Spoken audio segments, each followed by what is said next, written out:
Bonjour, je m'appelle Rémi et je vais vous raconter mon histoire. Je vis dans une déchetterie où est installée ma maison. Tout a commencé un matin. Nous nous sommes installés pour manger. Maman était drôlement en forme.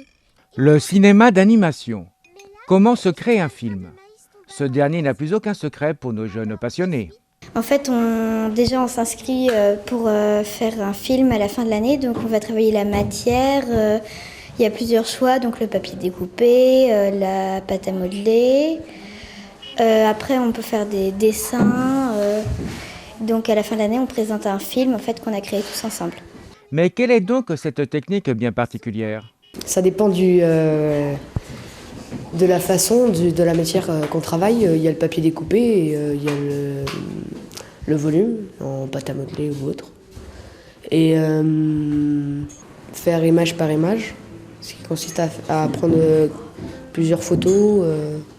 On les fait défiler très vite. Et on a l'impression que les personnages ou ce qu'on a dessiné dessus ou ce qu'on a photographié sont en mouvement. L'une des techniques, le volume. Alors le volume, on va faire des personnages en pâte à modeler qui vont d'abord avoir un corps en fer qu'on va recouvrir de pâte à modeler. Puis après on va les faire bouger sur un décor et après on va faire défiler les images et ça va donner un film. Alors, quelle est la difficulté de cette technique? Les personnages sont assez durs et quand on fait l'image par image, parfois ils peuvent tomber et ils sont durs à faire tenir debout. L'autre technique, le papier.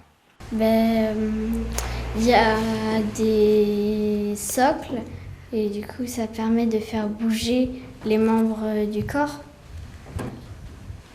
Mais quelle partie peut-elle donc être animée? Un peu toutes les parties,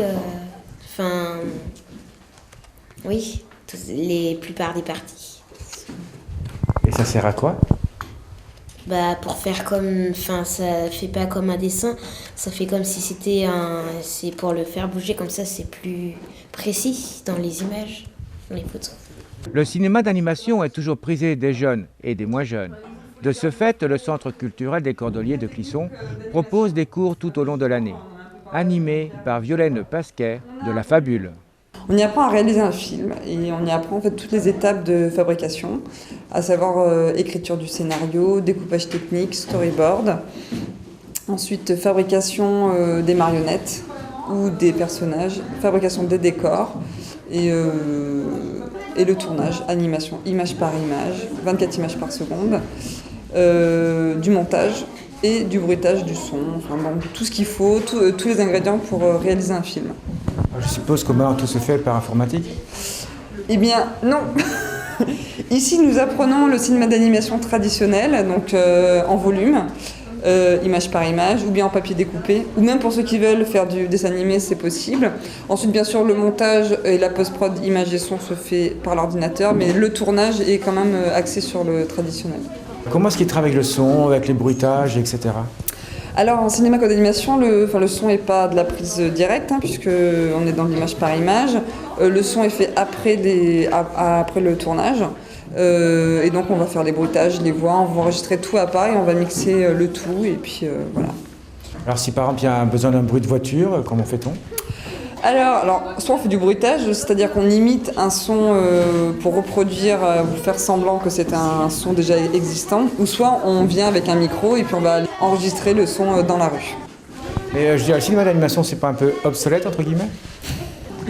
Non, le cinéma d'animation, on revient en force avec justement pas mal de longs métrages qui viennent de sortir, le fantastique Mr. Fox, toute la série des Wallace et Gromit, Chicken Run et puis le film de pirate là, qui vient de sortir. Les films de Tim Burton, Coraline, tout ça revient un petit peu en force.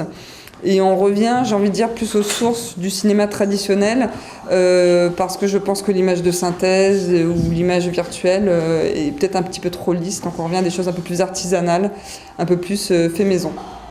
Alors quel intérêt, je dirais, maintenant de faire de l'animation? En fait, l'intérêt de faire du cinéma d'animation, je pense, c'est de nous permettre de partir dans l'imaginaire absolu, chose qui n'est pas possible en plus de vue réelle, qui va l'être, mais qui va demander beaucoup plus de moyens, etc. Là, rapidement, avec le cinéma d'animation, on peut partir, voilà, une chèvre qui va manger du chou et qui se transforme en chou.